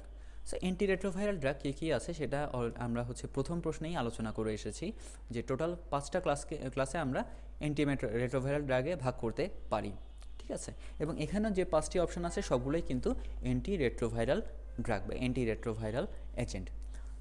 So যদি আমি বলি যে নেফ্রোটক্সিসিটি এবং বোন মিনারেল ডেন্সিটি কমায় টেনোফোবির। টেনোফোবির হচ্ছে কি একটা নিউক্লিওসাইড রিভার্স ট্রান্সক্রিপ্টেজ ইনহিবিটর। তাহলে এই যে টেনোফোবির কীভাবে নেফ্রোটক্সিসিটি করতে পারে, টেনোফোবিরটা করে কি সেটা হচ্ছে প্রক্সিমাল টিউবুলার সেলের ভেতরে যে মাইটোকন্ড্রিয়া রিচ সেল আছে সেখানে হচ্ছে এটা অ্যাকুমুলেট হয়ে যায়, যার মাধ্যমে এটা পরবর্তীতে গিয়ে একেআই বা লাস্টে সিকেডি পর্যন্ত ডেভেলপ করতে পারে যদি লং টার্মে এটি ইউজ করা হয়ে থাকে। এখন এখানে কিছু ড্রাগের অ্যাডভার্স এফেক্ট আছে, যে নিউক্লিওসাইড রিভার্স ট্রান্সক্রিপ্টেজ ইনহিবিটরের যত ধরনের অ্যাডভার্স এফেক্ট আছে সবগুলো আমি একটা স্লাইডে শো করার চেষ্টা করেছি আপনাদেরকে। প্রথমটাই হচ্ছে যে ল্যাকটিক অ্যাসিডোসিস বা পেরিফেরাল নিউরোপ্যাথি, এরা হচ্ছে যে ইন জেনারেল সব ড্রাগই করে, ঠিক আছে। এবং অ্যানিমিয়া লাইপোডিস্ট্রফি স্পেসিফিক্যালি জিডোভোডিন করে, কিংবা প্যানক্রিয়াটাইটিস পেরিফেরাল নিউরোপ্যাথি করে থাকে হচ্ছে ডাইডেনোসিন। এখন আপনাদের এখানে যেটা মোস্ট ইম্পর্টেন্ট সেটি হচ্ছে লাইপোডিস্ট্রফি। লাইপোডিস্ট্রফি কে করে, what is lipodystrophy and what is lipoatrophy. Lipodystrophy হচ্ছে যে বডির কোনো একটা স্পেসিফিক জায়গা থেকে, একটা নির্দিষ্ট কিছু জায়গা থেকে হঠাৎ করে ফ্যাটটা লস হয়ে গেল, ঠিক আছে, ওটা হচ্ছে লাইপোডিস্ট্রফি। আবার কিছু অর্গানে গিয়ে হচ্ছে এটা অ্যাকুমুলেট হতে পারে, সাচ ইজ লিভার, এটা হচ্ছে লাইপোডিস্ট্রফি। অ্যান্ড হোয়াট ইজ লাইপোঅ্যাট্রফি, যে কিছু নির্দিষ্ট জায়গা যেমন হচ্ছে ফেস, বাটক, এই সমস্ত জায়গা থেকে ইনভেরিয়েবলি ফ্যাটটা লস হয়ে যাচ্ছে, সেটাকে আমরা বলে থাকি লাইপোঅ্যাট্রফি। তাহলে যদি আমরা একটা ফিচার দিলাম যে একটা পেশেন্ট এইচআইভি পজিটিভ পেশেন্ট আসলো আপনার কাছে, যে হচ্ছে লং টার্ম ধরে বা হচ্ছে একটা সার্টেন ডিউরেশন ধরে সে এআরটি বা অ্যান্টিরেট্রোভাইরাল থেরাপিতে আছে, ঠিক আছে। দেন এখন এই যে পেশেন্টটা আসলো তার হচ্ছে একটা ফিচার ডেভেলপ করলো, যেটাকে আপনি ডায়াগনোসিস করলেন লাইপোডিস্ট্রফি হিসেবে, তার যে ফিচারগুলো দেখে। So what will be the drug causing the underlying circumstances, আপনাকে সবগুলো অপশানই দিয়ে দিল। তাহলে আপনাকে এখন খুঁজে বের করতে হবে যে কোন ড্রাগটা এটি করছে। তো আপনাকে অবশ্যই সেই স্পেসিফিক ড্রাগটা এখানে জানা থাকতে হবে, নাহলে এই যে আমাদের যে প্রশ্নটা ছিল যে নেফ্রোটক্সিসিটি এবং বোন মিনারেল ডেন্সিটি কমাচ্ছে। আমরা বলে দিয়েছিলাম কি টেনোফোভির। সো অন্যান্য ড্রাগগুলো কিন্তু এফাভিরেন্স বা হচ্ছে জিডোভুডিন সে কিন্তু এগুলো করে না, সে আবার জিডোভুডিন গিয়ে করছে কি লাইপোডিস্ট্রফি করছে। সেরকম প্রতিটা ড্রাগের জন্যই কিন্তু এক একটা নির্দিষ্ট টক্সিক এফেক্ট বা এক একটা নির্দিষ্ট অ্যাডভার্স এফেক্ট আছে, সো ওটা আমাদের জানতে হবে। দেন প্রোটিয়াজ ইনহিবিটরগুলো কী করে থাকে? প্রোটিয়াজ ইনহিবিটরের সবচেয়ে ইম্পর্টেন্ট হচ্ছে হাইপারলিপিডেমিয়া এবং হাইপার গ্লাইসেমিয়া। এটা আপনাদেরকে জানতে হবে যে একটা পেশেন্ট সে এআরটি থেরাপিতে আছে এবং সে আপনার কাছে হচ্ছে এক্সেসিভ ডায়াবেটিস নিয়ে আসলো বা হচ্ছে এক্সেসিভ ব্লাড গ্লুকোজ লেভেল নিয়ে আসলো, ব্লাড গ্লুকোজ লেভেলটা দিয়ে দিল হচ্ছে আপনাকে 22 এরকম কিছু একটা। সো আপনাকে এখন বুঝতে হবে যে কোন ড্রাগটি করছে। তাহলে আপনাকে সে কোয়েশ্চেনের অপশানের ভিতর খুঁজে বের করতে হবে প্রোটিয়াস ইনহিবিটর কোনটা আছে, সেই অনুযায়ী আপনাকে সেটি পয়েন্ট আউট করতে হবে। কিংবা যে নিওনিউক্লিওসাইড রিভার্স ট্রান্সক্রিপ্টেজ ইনহিবিটর এরা ম্যাক্সিমাম করে থাকে হচ্ছে হেপাটোটক্সিসিটি, ঠিক আছে। সো আপনাকে এভাবে প্রতিটা ড্রাগের যে অ্যাডভার্স এফেক্টগুলো যদি হচ্ছে আপনি একটি জায়গায় সুন্দরভাবে লিপিবদ্ধ করে ফেলতে পারেন, তাহলে আপনার যেমন পড়তে সুবিধা হবে তেমনি আপনার মনে রাখতে সুবিধা হবে। কারণ একই জায়গায় রাখলে সেটি আপনার যে আপনি ইয়ে করতে পারবেন, তুলনা করতে পারবেন কোনটি এটিতে আছে বা কোনটি অন্যটিতে নেই, বা কোনটি আবার দুইটা ড্রাগের ক্ষেত্রেই সেম এফেক্ট দিচ্ছে। এখন একটা ইফেক্ট যদি দুইটা ড্রাগের ক্ষেত্রে সেম হয়ে থাকে, সেক্ষেত্রে তার সাথে আদার কোনো ফিচার বা আদার কোনো অপশান আছে কি না, বা আদার কোনো ধরনের কোনো ক্যারেক্টারিস্টিক্স এখানে শো করছে কি না, সেটি আপনাকে মাথায় রাখতে হবে। সো আমাদের ক্ষেত্রে এটা হচ্ছে টোটাল সব ড্রাগের একটা শর্ট সামারি, এবং এটি আশা করি আপনাদের উপকারে আসবে এবং আপনারা এটি পয়েন্ট আউট করে রাখতে পারেন, বা যেহেতু ক্লাসটা আপনাদের অনলাইনে হচ্ছে আপনারা স্ক্রিনশট নিয়ে রাখতে পারেন, এবং আপনাদেরকে হচ্ছে পিডিএফ লিঙ্ক দেওয়া হবে, সেটি থেকে আপনারা এটি পয়েন্ট আউট করে নিতে পারেন বা নোট আউট করে নিতে পারেন। তাহলে আমাদের অ্যান্সার হবে B, tenofovir. Next, a 42-year-old female HIV infection came to AIDS clinic for follow up. তাহলে আপনার এখানে প্রশ্নটা হচ্ছে CD4 কাউন্টটা আমরা কতদিন পর পর মেজার করব? অনেকগুলো অপশান আছে, every 4 weekly, every 3 monthly, 4 monthly, 6 monthly, every yearly. So এখানে সবচাইতে যে কনফিউশনটা আপনাদের ভেতর আসবে নাম্বার এ এবং নাম্বার ডি এর ভেতরে, every 4 weekly or every 6 monthly. আচ্ছা, আমরা জানি এবং আমরা অলরেডি আলোচনা করে এসেছি যে কখন আমরা একটা ভাইরাসের অবস্থাটা বুঝতে পারবো। একটা ভাইরাসের অবস্থা আমরা দুইটা জিনিস, CD4 কাউন্ট এবং ভাইরাল লোড, এই দুইটা জিনিস আমরা অবশ্যই দেখে থাকি। CD4 কাউন্ট যখন বাড়ে, ভাইরাল লোড কিন্তু ধীরে ধীরে কমতে থাকে, আবার ভাইরাল লোড বাড়লে CD4 কাউন্টটা বাড়তে থাকে। সো মনে রাখবেন, CD4 কাউন্ট যখন আমরা দেখি তার সাথে অবশ্যই আমরা ভাইরাল লোডটা দেখব, এবং CD4 কাউন্ট এবং ভাইরাল লোডের এটা কম্বিনেশন নিয়ে আমরা দেখে থাকি হচ্ছে এভরি 6 মান্থ, প্রতি 6 মাসে এটা আমরা দেখি। তাহলে CD4 কাউন্ট আমরা কখন দেখব? যে কোনো CD4 কাউন্টে বা যে কোনো ভাইরাল লোডে কি এটা আমরা দেখব? অবশ্যই না। আমরা যেটা বলেছি যে CD4 কাউন্টটা প্রতি 6 মান্থে দেখব along with the viral load. কিন্তু একটা পেশেন্টের যদি হচ্ছে ভাইরোলজিক্যাল সাপ্রেশন হলো, পেশেন্টের কোনো ধরনের যে ভাইরাল লোড অ্যাক্সেস নাই বা হচ্ছে তার CD4 কাউন্টটা হচ্ছে মোর দেন 350, সেই ক্ষেত্রে কিন্তু আমাদের CD4 কাউন্টটা সেভাবে দেখার দরকার নেই। সো আপনার কাছে যদি প্রশ্নটা থাকে এরকম যে সেম অপশানে দিয়ে দিল আপনার কাছে এবং CD4 কাউন্টটা দিয়ে দিল আপনাকে মোর দেন 350, অর CD4 কাউন্ট দিল না, আপনাকে দিল যে CD4 কাউন্ট আমরা কখন মেজার করব? In case of virological suppression.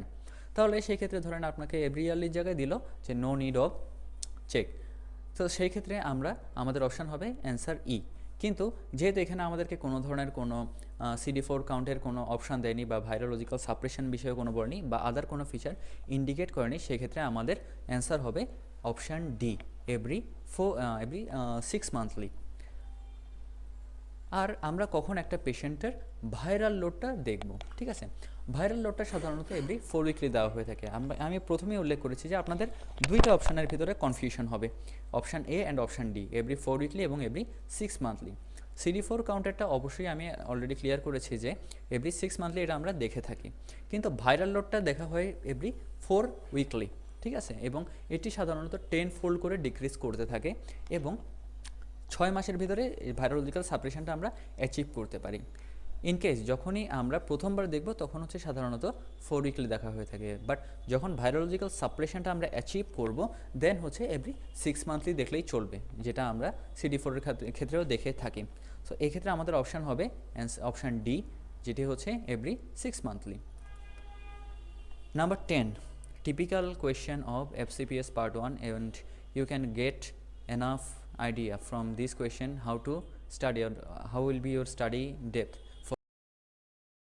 এই যে প্রশ্নটার প্রতিটা ক্লু, প্রতিটা জিনিস আপনার জন্য খুবই ইম্পর্ট্যান্ট। সো আমি যদি আপনাকে বোর্ডে ক্লুগুলো একটু আগে ইন্ডিকেট করে দিই। আমার কাছে দেওয়া আছে patient HIV positive, patient HIV positive, তার হচ্ছে 3টা ফিচার আছে, ক্রনিক ওয়াটারি ডায়রিয়া আছে, পেশেন্টের ক্রনিক ওয়াটারি ডায়রিয়া আছে, সাথে পেশেন্টের কি আছে, ওয়েস্টিং আছে, ওয়েস্ট লস আছে, ওয়েস্টিং আছে, বাট পেশেন্টের ফিভার নেই, ফিভার নেগেটিভ। এবং লাস্ট একটা অপশন হচ্ছে আমরা বায়োপসি নিলাম, ডিওডানাল বায়োপসি। বায়োপসি নিয়ে আমরা কি পেলাম, অ্যাসিড ফাস্ট স্টেনে ওসিস্ট পেলাম। এবং আমাদের কাছে অপশান আছে ক্রিপ্টোস্পোরিডিয়াসিস, ডিসেমিনেটেড MSC বা mycobacterium avium complex, intestinal tuberculosis, salmonella এবং মাইক্রোস্পোরিডিয়াসিস। ওকে, এখানের ভেতরে আমাদের যে 5টি অপশান আছে, 5টি অপশান কিন্তু একটা HIV পজিটিভ পেশেন্টের ক্ষেত্রে ডায়রিয়া করতে পারে। কোনোটি হচ্ছে স্মল বাউল ডায়রিয়া করতে পারে এবং কোনোটি হচ্ছে লার্জ বাউল ডায়রিয়া করতে পারে। এখন আমরা জানি কি একটা HIV পজিটিভ পেশেন্টের ক্ষেত্রে লার্জ বাউল ডায়রিয়া হয়ে থাকে সাধারণত 3টা জিনিসের দ্বারা, একটা হচ্ছে সালমোনেলা, শিগেলা এবং ক্যাম্পাইলোব্যাক্টর দ্বারা। সো এখানে অলরেডি একটা অপশন আছে আমাদের salmonella. And small Baul diarrhoea করে থাকে কে কে, যে ক্রিপ্টোস্পোরিডিয়াম, মাইক্রোস্পোরিডিয়াম এবং সিস্টোস্পোরিয়াসিস। সো আমরা যদি বলি তাহলে কিভাবে আমরা একটা আরেকটা থেকে ডিফারেন্সিয়েট করব, বা আমাদের কোন কোন ফিচার দেখার মাধ্যমে আমরা বুঝতে পারবো যে আমাদের আলটিমেট গোল কোনটা বা আমাদের আলটিমেট অপশান কোনটা। যদি একটা একটি করে আসি, স্মল বাউল ডায়রিয়া। স্মল বাউল ডায়রিয়ার ক্ষেত্রে যদি আমি বলি মাইক্রোব্যাকটেরিয়াম এভিয়াম কমপ্লেক্স ডিসেমিনেটেড, একটা জিনিস যখন সে ডেসিমিনেটেড হয়, কিভাবে ডেসিমিনেটেড হয়, সেটা ব্লাডের মাধ্যমে হতে পারে কিংবা লিমফেটিক্সের মাধ্যমে হতে পারে। এখন একটা জিনিস যখন ব্লাডের মাধ্যমে লিমফেটিক্স হয় তখন ডেসিমিনেটেড হয়, তখন সে তার নর্মাল ডিস্ট্রিবিউশন থেকে ছড়ায় আরও দূর অন্যান্য অর্গানে ছড়ায় পড়তে পারে। সো সেই ক্ষেত্রে এই ধরনের পেশেন্টের একটা ইম্পর্ট্যান্ট ফিচার আসে হচ্ছে ফিভার। তাহলে মাইক্রোব্যাকটেরিয়াম এভিয়াম কমপ্লেক্সের দ্বারা যখন হচ্ছে একটা পেশেন্টের ফিচার নিয়ে আসবে, তার ক্ষেত্রে অবশ্যই ডায়রিয়া থাকতে পারে, তার ক্ষেত্রে ওয়েস্টিং থাকতে পারে, কিন্তু তার সবচাইতে মোস্ট ইম্পর্ট্যান্ট যে ফিচারটা থাকবে সেটি হচ্ছে ফিভার। কিন্তু আমাদের উক্ত প্রশ্নে আমরা কিন্তু বলেছি যে পেশেন্টের কোনো ফিভার নেই। সো এখানে মাইক্রোব্যাকটেরিয়াম এভিয়াম কমপ্লেক্সটা আপনাদের ইনিশিয়ালি এক্সক্লুড হয়ে গেল। দেন আমরা আসলাম হচ্ছে ইন্টেস্টিনাল টিউবারকিউলোসিসের ক্ষেত্রে। ইন্টেস্টিনাল টিউবারকিউলোসিসের ক্ষেত্রে আমরা জানি কি যে একটা টিউবারকিউলোসিসের পেশেন্টের কিছু ফিচার থাকে, তার হচ্ছে নাইট সোয়েট থাকবে, ওয়েট লস থাকবে, বা হচ্ছে তার ফিভার থাকবে এবং আদার বিভিন্ন ধরনের ফিচার থাকতে পারে, অ্যানোরেক্সিয়া বা এসেট্রা। এখন একটা ইন্টেস্টিনাল টিউবারকিউলোসিসের যে ফিচারগুলো আছে তার ভেতরে একটা জিনিস সাধারণত থাকে না, যেটা হচ্ছে এখানে আমরা ফার্স্টে হাইলাইট করেছি, সেটি হলো ক্রনিক ওয়াটারি ডায়রিয়া। ইন্টেস্টিনাল টিউবারকিউলোসিসের ক্ষেত্রে হচ্ছে এই যে ডায়রিয়াটা হচ্ছে সেলডম প্রফিউস থাকে, কিন্তু এটা এখানে হচ্ছে একটা ইম্পর্ট্যান্ট ফিচার। সো এই ক্ষেত্রে ইন্টেস্টিনাল টিউবারকিউলোসিসটাও কিন্তু এক্সক্লুড হয়ে যাচ্ছে। নাম্বার 3, যে আমরা আসতে পারি সালমোনেলার ক্ষেত্রে। সালমোনেলার ক্ষেত্রে হয় কি যে সাধারণত অ্যাকিউট ওয়াটারি ডায়রিয়া হয়ে থাকে, not chronic watery diarrhoea. Salmonella large Baul diarrhoea করে থাকে এবং এই ক্ষেত্রে যে ফিচারটা থাকে পেশেন্ট যে অ্যাকিউট ওয়াটারি ডায়রিয়ার একটা সিমটম নিয়ে প্রেজেন্ট করবে আপনার কাছে, বা এই ধরনের অ্যাকিউট ওয়াটারি ডায়রিয়ার যে ফিচার নিয়ে আপনার কাছে প্রেজেন্ট করবে। সো এই যে অ্যাকিউট এবং ক্রনিক, এটা আপনাকে মনে রাখতে হবে যে কার ক্ষেত্রে অ্যাকিউট হচ্ছে এবং কার ক্ষেত্রে ক্রনিক হচ্ছে। সো এখানে ক্রনিসিটির কারণে আপনার সালমোনেলাটাও এক্সক্লুড হয়ে যাচ্ছে, রইল বাকি আপনার কাছে 2টা অপশান, একটা হচ্ছে অপশান এ এবং অপশান ই, সিস্টোস্পোরিডিয়াসিস এবং হচ্ছে মাইক্রোস্পোরিডিয়াসিস। সো আমরা জানি কি সিস্টোস্পোরিডিয়াসিস এবং মাইক্রোস্পোরিডিয়াসিস দুইজনেই কিন্তু আপনার কাছে বা আমাদের যে HIV পেশেন্টের ক্ষেত্রে কিন্তু করতে পারে, যে ক্রনিক ওয়াটারি ডায়রিয়া করতে পারে, ওয়েস্টিংও করতে পারে এবং এদের কিন্তু আবার ফিভারও থাকে না। সো আমরা 3টা অপশান এক্সক্লুড করে এসেছি, 2টা অপশানের ভিতরে এবার আমাদের কনফিউশন। এফসিপিএস পরীক্ষায় সাধারণত দেখা যায় কি এরকম 2টা অপশানের ভিতরেই কনফিউশন হয়ে থাকে, যে লাস্টে গিয়ে সব এক্সক্লুড করে আসলাম আমরা, সব কিছু হবে না, যা বাদ গেল, কিন্তু এরকম 2টা অপশানের ভিতরে কনফিউশন আমাদের চলে আসে। সো এই কনফ্লিক্টটা আমাদের রক্ষা করবে কি, এই কনফ্লিক্টটা থেকে আমাদের লাস্টটা duodenal biopsy acid fast stain showed oocyst. এখন আমাদের বইয়ে একটা গুরুত্বপূর্ণ চার্ট আছে, যে এটা কে করে থাকে, অ্যাসিড ফার্স্ট স্টেইন আমরা কার ক্ষেত্রে ইউজ করতে পারি। ক্রিপ্টোস্পোরিডিয়াসিস যে হচ্ছে কিনা একজন প্রোটোজোয়া, সে প্রোটোজোয়াটা করে কি, তার ক্ষেত্রে আমরা স্টুল এক্সামিনেশনে অ্যাসিড ফার্স্ট স্টেইন ইউজ করে থাকি। আর মাইক্রোস্পোরিডিয়াসিসের ক্ষেত্রে আমি ইউজ করতে পারি ট্রাইকোমস্টেইন এবং পলিমারেজ চেইন রিঅ্যাকশন। সো আমাদের প্রশ্নে ছিল কি, যে এখানে আমরা ডিওডানাল বায়োপসিতে ওসিস্ট পাচ্ছি কিসের মাধ্যমে বা কিসের along with acid fast stain. So এখানে আমাদের সর্বশেষ যে অপশান মাইক্রোস্পোরিডিয়াসিস সেটাও বাদ পড়ে গেল, কারণ মাইক্রোস্পোরিডিয়াসিসের ক্ষেত্রে আমরা অবশ্যই যেটা আছে অ্যাসিড ফার্স্ট স্টেইন সেটি ইউজ করতে পারবো না। সো আমাদের যে প্রতিটা ক্লু এখানে খুবই ভাইটাল, আপনাকে প্রতিটা অপশান মাথায় রাখতে হবে, প্রতিটা অপশান আপনাকে মনোযোগ দিয়ে পড়তে হবে এবং প্রতিটা ক্লু আপনাকে সমানভাবে গুরুত্ব দিয়ে পড়তে হবে। কারণ দেখেন, আপনি প্রশ্নটা পুরো পড়লেন, আপনি সবগুলা ডায়াগনোসিস করে মানে এক্সক্লুড করে ফেলেন, কিন্তু শেষে আপনার যে লাস্টের লাইনটা আপনি পড়লেন না, আপনি ডিওডানাল বায়োপসি শুধু পড়লেন, অ্যাসিড ফার্স্ট স্টেইনটা হচ্ছে আপনি ওভারল্যাপ করে দিলেন বা ওভারলুক করে গেলেন, সেক্ষেত্রে কিন্তু আপনার কনফিউশনই রয়ে গেল। সেক্ষেত্রে আপনি একটা সোজা প্রশ্নকে কিন্তু অনেকটা জটিলভাবে আপনাকে নিয়ে আসতে হচ্ছে, বা আপনি হয়তো ভুলও করে ফেলতে পারেন। ঠিক আছে, সো সেই ক্ষেত্রে আমাদের প্রতিটা অপশানে এভাবে সমানভাবে গুরুত্ব দিয়ে পড়তে হবে এবং প্রতিটা ক্লু আমাকে সমানভাবে বুঝে পড়তে হবে, কোনটার জন্য কোনটা আসছে বা কোনটার জন্য কোন ফিচারটা স্পেসিফিক। সো আমাদের অপশান অ্যান্সার হবে এখানে এ, ক্রিপ্টোস্পোরিডিয়াসিস। Then another most important topic and another most important question for FCPS part 1 from chapter sexually transmitted infection. A 30-year-old female came to you with profuse yellowish green vaginal discharge and vulvovaginal inflammation. So এই যে পেশেন্টটা আসলো, তার হচ্ছে 2টা জিনিস আমাদের কাছে present আছে। একটা হচ্ছে পেশেন্টের যেমন হচ্ছে ডিসচার্জ আছে এবং দ্বিতীয়ত পেশেন্টের ক্ষেত্রে আবার কি আছে, ইনফ্লামেশন।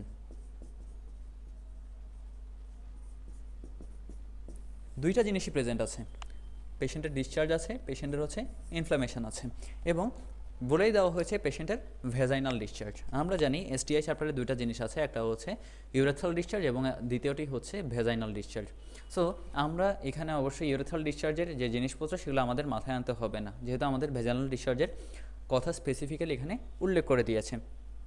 সো আমরা যদি হচ্ছে এখানে অপশানগুলো দেখতে শুরু করি, candidiasis, trichomoniasis, bacterial vaginosis, streptococcal infection and gonorrhoea, সবগুলোই কিন্তু ভেজাইনাল ডিসচার্জ করতে পারে।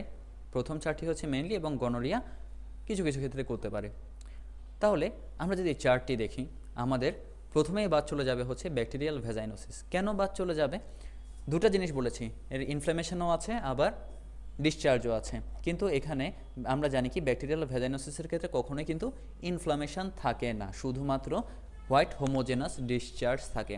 সো এখানে পেশেন্টের যেমন হচ্ছে ইনফ্লামেশন আছে, সেটার জন্য যেমন এক্সক্লুড হচ্ছে, তেমন যে কালারটা দেওয়া হয়েছিল ইয়েলোইশ গ্রিন ভেজাইনাল ডিসচার্জ, সেটির জন্য কিন্তু এটি এক্সক্লুড হয়ে যাচ্ছে, কারণ এটি করে কি ব্যাকটেরিয়াল ভেজাইনোসিসের ক্ষেত্রে হোয়াইট হোমোজেনাস ডিসচার্জ হয়ে থাকে।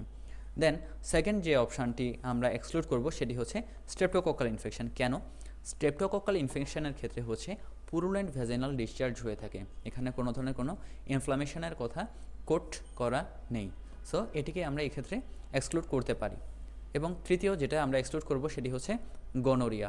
গনোরিয়ার ক্ষেত্রে ডিসচার্জ হয় thick green or yellow discharge, colour ঠিক আছে গ্রিন বা ইয়েলো ডিসচার্জ, কিন্তু এখানে কিন্তু কোনো ধরনের কোনো ইনফ্লামেশনের ফিচার দেওয়া নেই, কথা বলা নেই, কিংবা হচ্ছে যে এটা হচ্ছে থিক একটা ডিসচার্জ করবে, ঠিক আছে। কিন্তু আমাদের প্রশ্নে বলা আছে হচ্ছে প্রফিউজ ফ্রোথি ইয়েলোইশ গ্রিন ডিসচার্জ, যার কারণে আমরা গনোরিয়াটাকেও এক্সক্লুড করতে পারি।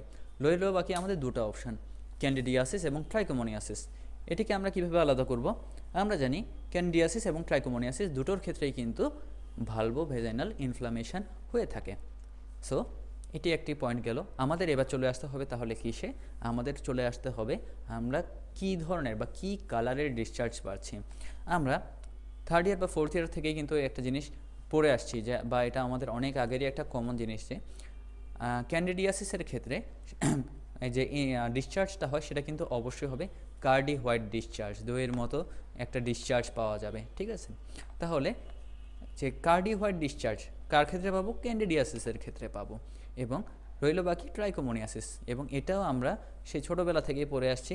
ছোটোবেলা বলতে আমাদের ক্লাস 1-2 না, আমাদের হচ্ছে মেডিকেলের ছোটোবেলা, আমরা যখন থার্ড ইয়ার ফোর্থ ইয়ার থেকে পড়ি তখন থেকে আমরা জেনে আসছি কি ট্রাইকোমোনিয়াসিসের ক্ষেত্রেও ডিসচার্জটা হবে ফ্রোদি ইয়েলো বা গ্রিন ডিসচার্জ, একদম বরাবর ডেভিডসনে যেরকম আছে ঠিক সেভাবেই দিয়ে দিয়েছে। কিন্তু দেখেন যে frothy profuse green or yellowish discharge এবং সাথে ভালভোভ্যাজাইনাল ইনফ্লামেশন আছে। তাহলে আমাদের অ্যান্সারটা কী হবে? অ্যান্সার অপশান বি, ট্রাইকোমোনিয়াসিস, ঠিক আছে। Next question, a female patient came to gynaecologist with complaining postcoital bleeding এবং cervical biopsy confirmed squamous cell carcinoma of cervix, ঠিক আছে। সো আমরা জানি কি squamous cell carcinoma of cervix করে থাকে কি হিউম্যান প্যাপিলোমা ভাইরাস, এটা আমাদের একটা কমন পড়া। তাহলে আমাদের জানতে হবে কি হিউম্যান প্যাপিলোমা ভাইরাসের কোন স্ট্রেইনটা এই কাজটা করে বা কোন স্ট্রেইনের মাধ্যমে এটি হয়ে থাকে। আমরা জানি যে হিউম্যান প্যাপিলোমা ভাইরাসের 4টা স্ট্রেইন হচ্ছে সবচাইতে ওয়াইডলি ডিস্ট্রিবিউটেড। এইচপিভির 4টা স্ট্রেইন 6, 11, 16 অ্যান্ড 18। আমি যখন পড়তাম আমি মনে রাখতাম এভাবে যে প্রথম যে দুটো আছে সেগুলো হচ্ছে B9 এবং লাস্টে যে দুটো আছে মানে 16 এবং 18 সেই দুটো হবে ম্যালিগন্যান্ট কোনো একটা কিছু করে থাকে। তাহলে যদি আমরা এখানে ডেসক্রাইব করি যে 6, তাহলে এখানে আমাদের দুটো অপশানের ভিতরে কনফিউশন, একটি হচ্ছে সি এবং দ্বিতীয়টি হচ্ছে ডি এবং হচ্ছে ই এর ভিতরে 16 এবং 18, 6 এবং 11। তাহলে আমাদেরকে এই ধরনের কিছু কোয়েশ্চেনে আমাদের মনে রাখতে হবে যে এরকম নাম্বার বেসড বা হচ্ছে এই ধরনের কিছু কোয়েশ্চেন আসে যেখানে আমরা একটু কনফিউজড হয়ে যাই যেটা কী হতে পারে। কিন্তু আমাদের মনে রাখতে হবে যে আমরা বইতে কোনটা দেখেছিলাম বা আমাদেরকে ক্লাসে কোনটা পড়ানো হয়েছিল, কোন স্ট্রেনটা বা হচ্ছে কোন স্পেসিফিক ফিচারটা এখানে গুরুত্ব দেওয়া হচ্ছে। আমাদের তো একটা ডিজিজের ক্ষেত্রে আমরা জানি কি যখনই কিছু মাথায় আসতো না বলে দিতাম অ্যানোরেক্সিয়া, নরসিয়া, ভমিটিং অ্যাসেট্রা অ্যাসেট্রা অ্যাসেট্রা, সেটা ভাইবাতেই হোক বা হচ্ছে আমাদের রিটেন কোয়েশ্চেনই হোক। কিন্তু আমাদের খুঁজে বের করা লাগবে কি এটা সেই গদবাঁধা লেখার মতো কিছু না, এখানে আমাদের মনে রাখতে হবে যে কোন স্পেসিফিক জিনিসটা আমাদেরকে জানতে চাচ্ছে। তাহলে এখানে যদি আমরা এটা মনে রাখতে পারি যে হিউম্যান প্যাপিলোমা ভাইরাসের 4টা স্ট্রেন 6, 11, 16 এবং 18, এই 4টা অপশান আমাদেরকে এখানে খুঁজে বের করতে হবে। এই 4টা অপশান আমাদের কোন অপশানে আছে 16, 18 এবং 6, 11। দেখেন 4টা কিন্তু দুটো অপশানের ভিতরে চলে এসেছে। এখন যেটা 6 এবং 11 এই দুটো করে থাকে হচ্ছে অ্যানোজেনিটাল ওয়ার্ড, ঠিক আছে, যেটি হচ্ছে একটা বিনাইন কন্ডিশন, ঠিক আছে। প্রথম দুটো এরা কোনো ধরনের কোনো ম্যালিগনেন্সির সাথে জড়িত না, বা এই যে অ্যানোজেনিটাল ওয়ার্ড এটা কখনো হচ্ছে ম্যালিগনেন্সি করা সম্ভব না। সো 6 এবং 11 এটা বাদ গেল। তাহলে আমাদের রইল একটাই অপশান 16 এবং 18, যারা হচ্ছে করে থাকে কি আমাদের ম্যালিগন্যান্ট কন্ডিশনগুলো, যারা আবার বিনাইন কোনো ওয়ার্ড সৃষ্টি করতে পারে না। এখন আমি যদি হচ্ছে কোয়েশনে ফিরে যাই, একটা পেশেন্টের আসলো, আমরা জানি যে গাইনোকোলজিতে আমরা পড়ে এসেছি যে পোস্ট কয়টাল ব্লিডিং বা হচ্ছে পোস্ট মেনোপোজাল ব্লিডিং বা এই ধরনের যে ফিচারগুলো থাকে সেগুলো কিন্তু অবশ্যই আমাদের কার্সিনোমার দিকে ইন্ডিকেট করে থাকেন। সো আমাকে যদি এই প্রশ্নটাই দেওয়া হতো যে পেশেন্ট গাইনোকোলজিস্টের কাছে এসেছে, তার পোস্ট কয়টাল ব্লিডিংয়ের ফিচার দিচ্ছে, সে বায়োপসির কথাটা এখানে উল্লেখ করলো না, তাহলে সেই ক্ষেত্রে কিন্তু এটা আমাদেরকে ধরে নিতে হবে যে জিনিসটা কার্সিনোমার দিকে যাচ্ছে। সো সেই ক্ষেত্রে আমাদের তখনও কিন্তু অ্যান্সারই হবে 16 এবং 18 মানে অপশান ডি। তাহলে অনেক সময় কিন্তু আপনাদেরকে কোয়েশনে সরাসরি দেওয়া থাকবে না যে পেশেন্টের এখানে কার্সিনোমা আছে বা ওয়ার্ড আছে, কিন্তু এমন একটা ফিচার দিবে যেটার মাধ্যমে আপনি ইজিলি বুঝতে পারবেন যে আপনার যে পেশেন্ট এসেছে আপনার কাছে তার আছে যে কার্সিনোমার ফিচার আছে বা কার্সিনোমা ইন্ডিকেট করছে। তো সেই ক্ষেত্রে আপনাকে সেই স্ট্রেনটা খুঁজে বের করতে হবে যেটা ম্যালিগন্যান্ট কন্ডিশনের জন্য দায়ী। সো যেভাবেই প্রশ্ন আসুক, সেটা কার্সিনোমা এখানে যেহেতু উল্লেখ করে দিয়েছে আমাদের ধরতে ইজি হচ্ছে, এবং যদি কার্সিনোমা উল্লেখ না করতে এমন একটা ফিচার থাকতো যার মাধ্যমে আমরা এটা বের করতে পারতাম। সো আমাদের অপশান হবে অ্যান্সার হবে অপশান ডি, স্ট্রেন 16 এবং 18। Next, what is not true for chlamydial infection in male? Chlamydial infection আমরা জানি যে একটা পেশেন্টের যখন হচ্ছে গনোরিয়া হয় তার সাথে সাথে কিন্তু 50% ক্ষেত্রে সেই পেশেন্টের ক্ল্যামাইডিয়াল ইনফেকশন থাকার সম্ভাবনাও আছে। আবার একটা পেশেন্টের যে গনোরিয়ার ট্রান্সমিশন বা গনোরিয়া যেভাবে ছড়াচ্ছে সেভাবে ক্ল্যামাইডিয়া একইভাবে ছড়ায়, মানে জাস্ট দুটার সব ধরনের যে ছড়ানো বা হচ্ছে একই সাথে প্রেজেন্ট থাকা মোস্ট অফ দ্য ক্ষেত্রেই কিন্তু কমন থাকে। এখন আমাদের যেটা বুঝতে হবে, এখানে যে আমাদের 5টা অপশান দেওয়া আছে, এই 5টা অপশানের ভিতরে আমাদের খুঁজে বের করতে হবে কোনটা ট্রু নয়, বা সহজ কথায় বলতে গেলে কোনটা ফলস। এখন পরীক্ষার হলে একটা জিনিস আমাদের মাথায় একটু কনফিউশন সৃষ্টি করে যে which of the following is true বা which of the following is false, এইভাবে আসলে তো হয়েই গেল। কিন্তু মাঝে মাঝে আপনাদের কোয়েশ্চেনটা এভাবে দিয়ে দেয় যে all the statements R true except, say except মানে কি, যেটি ফলস সেটা আপনাকে এখানে খুঁজে বের করতে হবে, বা all the statements are false except মানে সেই ক্ষেত্রে আপনার যেটা ট্রু স্টেটমেন্ট সেটা আপনাকে খুঁজে বের করতে হবে। সো ইউরেথ্রাল সিমটমস আর মোর সিভিয়ার, আমরা জানি কি গনোরিয়া এবং ক্ল্যামিডিয়া দুইটার ক্ষেত্রে কিন্তু ইউরেথ্রাল সিমটম থাকে। গনোরিয়ার ক্ষেত্রে ইউরেথ্রাল সিমটমটা হচ্ছে মোস্ট সিভিয়ার বা বেশি সিভিয়ার হয়ে থাকে। ইন দ্য কেস অফ ক্ল্যামাইডিয়াল ইনফেকশনের ক্ষেত্রে এই যে ইউরেথ্রাল সিমটমটা হচ্ছে মাইল্ডার, মানে গনোরিয়ার চাইতে অনেকটা কম সিভিয়ার হয়ে থাকে। ঠিক আছে, আবার মাঝে মাঝে এটা আবার অ্যাবসেন্টও থাকতে পারে। 50% ক্ষেত্রে কোনো ইউরেথ্রাল সিমটম নিয়ে পেশেন্ট প্রেজেন্ট করে না। ঠিক আছে, সো যদি আমাদের প্রথম অপশানটাই কিন্তু ফলস চলে আসলো বা নট ট্রু হয়ে গেল, তাহলে আমরা পরের যদি অপশানটা দেখি, আমরা বাকি অপশানগুলো একটু আলোচনা করি। ফেরেঞ্জাইটিস ডাজ নট অকার। ওকে, একটা পেশেন্টের যদি গনোরিয়া থাকে তার কিন্তু ফেরেঞ্জাইটিস থাকতে পারে, সেটা আমরা জানি। বা একটা পেশেন্টের যখন ধীরে ধীরে গনোরিয়াটা ডেভেলপ করে যায় বা হচ্ছে আস্তে আস্তে যদি হচ্ছে তার ক্রনিসিটি ডেভেলপ করে থাকে, সেক্ষেত্রে কিন্তু তার ফেরেঞ্জাইটিস হতে পারে। কিন্তু এই ধরনের কমপ্লিকেশানগুলো এর ক্ষেত্রে সাধারণত থাকে না, ক্ল্যামিডিয়ার ক্ষেত্রে থাকে না। এবং কনজাংটিভাইটিসও হচ্ছে গনোরিয়ার একটা ইম্পর্ট্যান্ট ফিচার, বা হচ্ছে এটা ইনভলভ করে থাকে। গনোরিয়া একটা মানুষের ক্ষেত্রে কনজাংটিভাইটিস করতে পারে, বা নিওনেটের ক্ষেত্রে হচ্ছে কনজাংটিভা নিওনেটারাম করতে পারে। কিন্তু এর ক্ষেত্রে ক্ল্যামাইডিয়া ইনফেকশনের ক্ষেত্রে এই ধরনের জিনিসটা কিন্তু লেস সিভিয়ার। তাহলে আমরা ক্ল্যামাইডিয়ার ক্ষেত্রে 3টা জিনিস পেলাম হচ্ছে কম সিভিয়ার। প্রথমটা হচ্ছে কি ইউরেথ্রাল সিমটম, মেলের ক্ষেত্রে ইউরেথ্রাল সিমটম অনেক কম থাকে বা হচ্ছে নাই থাকতে পারে 50% ক্ষেত্রে। নাম্বার 2, ফেরেঞ্জাইটিস কি হয়, ফেরেঞ্জাইটিস এখানে থাকে না, এবং কনজাংটিভাইটিসটাও কিন্তু মাইল্ড ফর্মে থাকে। Option number 3, symptoms may resolve without treatment. Yes, symptoms resolve করে যেতে পারে। ঠিক আছে, একটা পেশেন্ট যদি হচ্ছে আপনার কাছে আসলো, সেটা হচ্ছে একটা তার ক্ল্যামাইডিয়া আছে বা ক্ল্যামাইডিয়া সে ডায়াগনোসিস করলেন আপনি। এখন সে পেশেন্ট আপনার দেওয়া কোনো ওষুধ খেলো না, যে আপনি একটা তাকে ওষুধ প্রেসক্রাইব করলেন, সে এটা খেলো না। এখন আপনার কাছে প্রশ্ন হতে পারে যে পেশেন্টটা কি হবে কিনা, তার হচ্ছে ট্রিটমেন্ট ছাড়াই কি তার হয়ে যেতে পারে কিনা, রিজলভ করতে পারে কিনা। অবশ্যই এটি রিজলভ করতে পারে, বাট সে কিন্তু ইনফেকশাস থাকবে, তার ইনফেকশান ছড়ানোর ক্ষমতা থাকবে এবং সেটা পরবর্তীতে আবার রিল্যাপস করতে পারে। নেক্সট অপশান যেটা, যে complications like SARA, sexually acquired reactive arthritis, এটা হতে পারে কি না। সাধারণত এটি এবং এপিডিডাইমো অর্কাইটিস এগুলো সাধারণত গনোরিয়ার ক্ষেত্রে অনেকটা বেশি হয়ে থাকে। এর ক্ষেত্রে বা ক্ল্যামাইডিয়ার ক্ষেত্রে এগুলো খুবই রেয়ার। ঠিক আছে, এই যে কারণ হচ্ছে যে ক্ল্যামাইডিয়ার সিভিয়ারিটিটা এখানে সবগুলোর ক্ষেত্রে দেখা যাচ্ছে কিছুটা কম অবস্থায় আছে।